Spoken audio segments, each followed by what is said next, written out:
We are, and yes, as we can see, Tenpai Sky Striker, and yeah, I think he's going first indeed. That's very surprising, and I think when you see an engage now, you definitely don't think on Tenpai. You think of Yami. Yeah, absolutely, yeah, of course. Mostly of Yami, maybe even the Sky Striker deck, you know, full Sky Striker. Oh, and we're actually playing also Hornet drones. I really want to see how he plays this out, because honestly, I mean, we were used to seeing Tenpai completely differently, and I think it's been a while since we last had Tenpai on stream over the last tournament. Double Engage. Engage into Yeah. engage. I mean, what a play. We see a smile on his face. Yeah. And let's see what he's going to grab. Probably a Widow Anchor to just add some disruption. And yeah, there is the Widow Anchor. But yeah, this is very surprising to go first, considering the fact that you absolutely want to smash the field of your opponent playing Tenpai. But he must have something. You are able to end, of course, on the seal, which is a very good interaction with your opponent. And let's see if he has some other pieces to add to the field. We've seen in the past some players play some Lubellians and everything. There is the Fuvalos, which is, of course, a very good card. Oh, but there is the talent. He's going to watch his opponent's hand, and is there a response? Nothing. Oh, what a hand. Ouch. The hand is pretty good, to be honest. The hand is strong. And I also like that Steve didn't activate the Ash Blossom, because he kept it, and now having the chance to see Lucas' hand, he can surely think about what to get back. It's tough, honestly. It's I mean, if he has the Ash, obviously it changes things significantly, but I mean, still, you will be able to stop the first play, but there will be the second one, so... yeah, there is really no way around it, I think, no? Because even the Sagi is very annoying. It gets rid of the prayers, which... fair enough, but this still gets you there. He doesn't look happy, and I can understand that, because if he decides to just stay like that, stay that way, it will not be enough to just interrupt Lucas. And if he decides to go to the Kagari to just get back the drone or something, I mean, he's gonna make his opponent draw. I don't know. Again, I don't really agree with this. No, we have seen it a couple of times all weekend. But if you're gonna go into Kagari, why not wait for the talent? It's just free information on top, no? That you can just take a look at what you give them with the Fuvalos, and I mean, he probably just wanted to know what his opponent was playing, if the hand was strong enough, so that he's able to know if he wants to extend or just stay on that and just keep the Widow Anchor. But it seems like we just normal summon Genroku and pass. And we do know that possibly that card could be a Widow Anchor, which we cannot really use now, but we have an easy way around it, because we can use the Genroku at any point and just free the space. I'm not sure about the impermanence on the Kagari, though. Like, why are you preventing him? Because like this... I mean, I think he was still thinking... it's interesting. I mean, again, it's possible you know what you're up against just because of top tables, but this, I feel like, felt like a regular Sky Striker deck, not much as a Tenpai one. So, but yeah, I agree with you, it's not so obvious. And this is a very interesting line. Yeah, we do set a monster first, and here comes the Ash Blossom you were talking about. Is there something? Yeah, there is the call by the grave. I mean, yeah, Lucas is there for a reason, and he just has the call by the grave out of the draw of the Fuvalos. Very, very good card right here. What a card, called by the grave. Every time we've seen it in action, it was almost game-winning this weekend. And I mean, for a reason. And I mean, look at that. You are going to be able to activate the Sagi, the Armasa as well, and you just get your engine rolling. And it's going to be very hard to stop with only a Widow Anchor, because we know everything on Steve's side, and it's going to be very, very hard. At least you have the Genroku, so you can just special summon a Tenpai, but I mean, does it really matter? It doesn't, yeah, exactly. It doesn't really help you out a lot, especially because I think Call by the Grave was the only one here saving Lucas, because, you know, we pretty much knew his hand, and Wow. Yeah. But I mean, this was strong regardless, and what can you do? I mean, now you pretty much have access to everything. Even one of these two effects resolving was enough, and he played around it in this interesting way, and yeah, Steve is just gonna let him grab everything so we can get Ritual, we can get Murakumo, and things are good enough. Absolutely. And prayers. It's going to be the prayers here. But I'm still, you know, I'm still wondering why go first with Tenpai. I mean, maybe just so that it was a bit difficult to just break the Mitsurugi field. But still, I think you have a lot of tools to just get rid of all the threats that are on the field. So I'm a bit concerned about that. Also, like, if you win the die roll and let your opponent go first, I think it's quite difficult anyways to... And you I think this is like doomed already. You know. And yeah, as you can see, Steve, decision. Who is going to go first? And yeah, that makes a lot of sense. Steve going second. So yeah, he must have lost the dice roll, I think so as well. And let's see. I see a prayer, which is always one of the best cards to get. It's also going to be interesting to see if he's only on field breakers, or maybe there are a few end traps, like you know, some Mulcharmies, or even some Ash Blossom, which could be useful. Well, interestingly enough, we don't go for the double effect. We are only going to use this to add. Obviously, what's strong about this card is that being a quick spell, you can play around Roll and Lock Bird by activating it in the draw phase. And yeah, that's pretty much all you need with the Abakiri. So yeah, let's see. Does Steve play maybe Mulcharmies?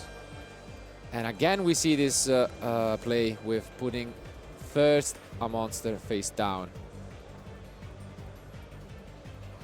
I'm really curious to see if Lucas really understood that he would have gone first and sided out the Mulcharmies. Oh, and it's the Serpent. Interesting. Okay. But yeah, seems like Steve, I mean, at least doesn't have a Fuvalos and not really interested in doing anything. So that means that he's going to have to break the full field with only engine and only field breakers, which is interesting because I like this kind of situation where you just have some engine and you are trying to break the big field. Yeah, and this was another important check for that draw, but not. So indeed, Lucas can go. I guess the only other card you have in your mind might be the Nibiru now, but I mean, this is a deck that can play wonderfully around it because you really don't mind some of your cards getting tributed. So now we are going to see the full combo, of course. Lucas recognizing the fact that there is probably nothing left in Steve's hand. Yep. And as you can see, we got all of the different names. Adding back this ritual, it seems, from the grave, and probably getting either Murakumo, Futsu. They are all valid options. I mean, the full field, I guess, would include both. And yeah, exactly. He goes for Futsu instead. And to be honest, Futsu is so scary. It's so scary when it's on the field because its presence alone brings so much pressure on you. You have to get rid of him, otherwise you'll see those bodies just get back onto the field, and it's going to be very, very hard to just end the game through that. Absolutely, and now we summon from end, so we are going to do the opposite, getting Murakumo from deck, and then the Futsu will search us another card. This is definitely a very good start from Lucas. I think, I mean, going first with Mitsurugi in general, we mentioned it, how powerful the deck is, and the pure version honestly has so many different ways to put this up, and I mean, maximizing all the Mitsurugi cards in your deck. And also if you manage to also get his hands on the Great Purification, that will be great. But so far so good, no interruptions from Steve. Yeah, we got the mirror. What options do we have in terms of rank 4s? Is there anything that could be really good in this matchup? I mean, usually you go for the Galan Granite and just grab Nibiru, but I'm not exactly sure that Nibiru is great in this matchup. Not really. Oh, he has done the Baguska, the Dugares, Tornado Dragon. Yes. Tornado is interesting, but yeah, not quite. I guess Baguska is okay against the Tenpai part, but yeah, you can just easily out it with Sky Striker card, so it's so-so. But yeah, we do get the Great Purification, of course, and yeah, this is impressive. But I mean, I would be shocked if Steve doesn't have a plan for this. He has done it all weekend long. We saw how many Mitsurugi variants are present, and you must have a plan against them. But and let's see what he's gonna summon. Yeah, is it gonna be the Tornado Dragon? Is it just Dugares? Is it No, it's a Baguska, of course. Okay. I think it's pretty good, to be honest. Of course, you can out that with the Sky Striker cards, but still you have to get rid of him before getting rid of the rest. And the Tenpai cards themselves, they cannot play around Baguska. No, the only issue I have is the Murakumo is kind of shut down. Both effects, which can be quite annoying. And you can out it with just the Widow Anchor that we saw, right? So there is some room, but yeah, I agree, it is annoying. I don't dislike it, to be honest. I don't dislike it. It's fine. Like, it depends, I guess, on the end, because I also wouldn't have hated going for a Dugares if, for example, you don't have, you know, Ash Blossom, and I don't know what kind of interruptions he has in terms of Dominus cards or like Ghost Bell, and all of them are good, you know. And wow, okay. Getting rid of the two monsters to just summon Dynamondo. Yep. I think this is interesting. And setting 3 cards, of course, there is the Purification, and the Purification is very, very good in this matchup. But let's see. 6 cards in hand for Steve. He's gonna have to break this huge field. At first, he's going to have to deal with the Baguska because he doesn't. He's not allowed to do anything while the Baguska is there. But if he gets rid of the Baguska, then all of a sudden the Futsu is up. Exactly. I also like the Dynamondo interaction because essentially you can just use it in your opponent's turn to bring back one of your ritual monsters from the graveyard, and I like it. It's a cool interaction, to be fair. It's I mean, let's see now, Steve. Getting rid here of the Dynamondo and also the Baguska, because both of them are Earth monsters, and you are going to be able to special summon the Madragon. Madragon being very good, of course, because you can also use its effect to dodge some targeted interruptions. So pretty good start from Steve here, using 2 cards, but to get rid of 2 beautiful threats. Discarding Terraforming as well. So yeah, must be having a very good hand. We can now use the Futsu, no? Totally. Yeah. On resolution, he's going to be able to do so. No. Oh no, he allows it. So maybe he doesn't want to play into something like triple tactics or something like that. That's an interesting card. Set rotation. Wow. So that's why he discarded the Terraforming. Yes. What are the targets? I guess Chicken Game is probably in there. Yeah. But do we play Area 0? I mean, we do have some interesting ones, I guess. Oh. I mean, it's probably Chicken Game. Yeah, that's it. Chicken Game and yeah, and the Sangen. Yeah. Makes sense. And I mean, Sangen Summoning is such a powerhouse. Water card. Most importantly, count the number of spells. We are at 3 in the graveyards now. There might be an engage. Yep. And it can get ugly because what are we gonna use this Purification on? Like, this is already possibly a target, you know, that you really want to get rid of. Absolutely. If you let the field spell on the field, then you are not able to interact with all the Dragon Fire monsters, and that can be very scary against Tenpai. I mean, yeah, once the field spell gets activated and resolves as well, it's just so scary, and indeed Lucas just here. Nah, makes a lot of sense. To prevent it. Yeah, makes a lot of sense indeed. But yeah, I don't know. I guess you're right. Maybe you're playing around Tipo Tactic, Trust and Talent with not using the Futsu earlier on. But of course now all of those cards will be active.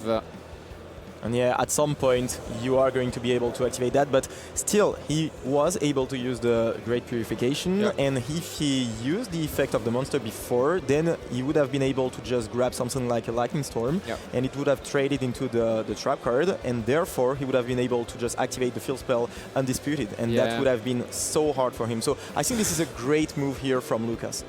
Yeah, the issue is you cannot even use the Lightning Storm right now with that, but we do have a normal summon of Gen Roku. And we are gonna use the Mad Dragon Calling Fire.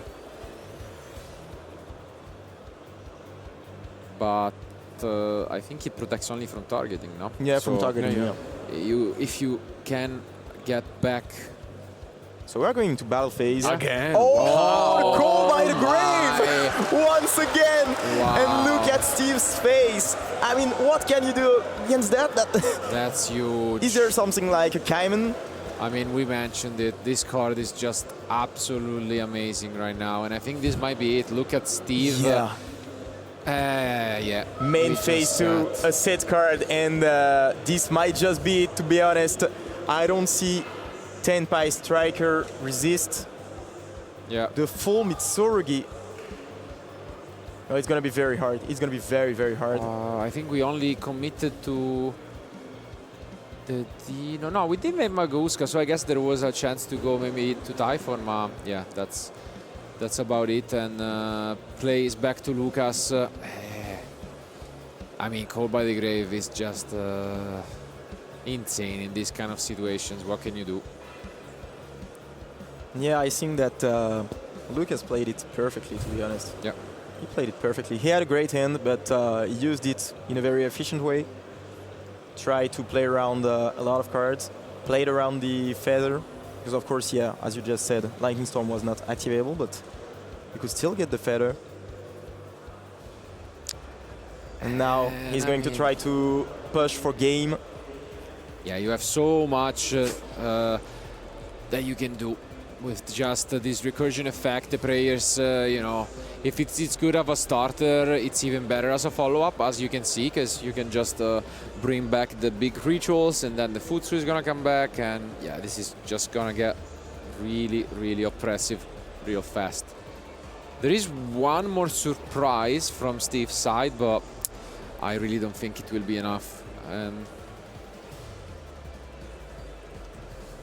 But getting access to the Call by the Grave 2 games in a row, and 2 times it was such a decisive card. And yeah, this card is amazing because not only it protects your loot, but also it can be a disruption. Even going second, it's a very, very good card. Going into the Mitsurugi strategy, being able to probably call by the Murakumo. Yeah, there is a trap card, but it can be a good trade, to be honest. It's just a card that is probably in most main decks. It's good against every single deck, even going second, as you have mentioned. If you think about it, Yami or Dracotail, you can use it, you know, against Antrops, but you can also use it against Engine. And yeah, it's just an such a versatile card. Yeah. And I mean, again, there is one thing we could do, but I don't know if that's gonna be enough. I think maybe the only last card that could save Steve was maybe potentially. I think Super Poly, and he does. Yeah. And there he does is have the Super Poly to try and stay in this. There was a Lightning Storm. So he's going to special summon the Garura, and the Garura will be able to give him an additional draw. I'm just thinking, it's so interesting, because we could have lead with the Lightning Storm, no? And then force out the Purification and have a completely different game. I don't know.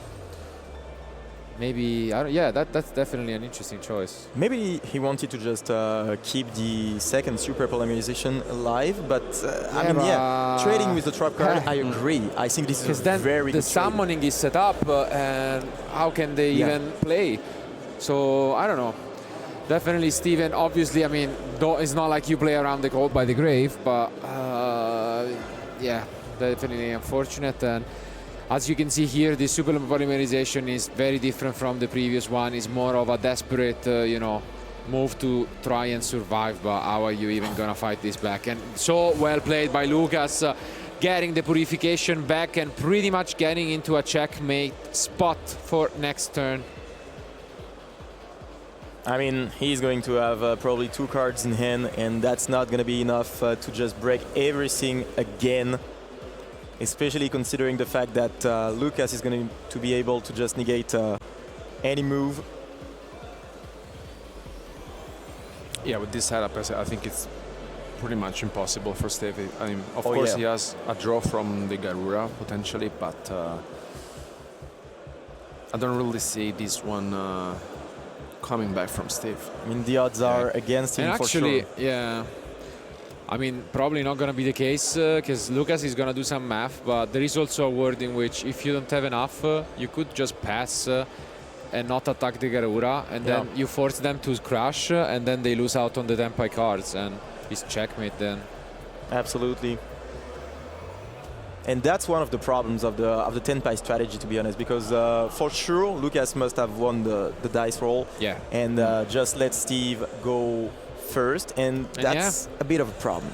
I like this a lot. We deny the one draw. I mean, we have the one negate, so why risk it? And this is beautifully executed by Lucas, not a surprise. Look at this, 5 face down spell and traps.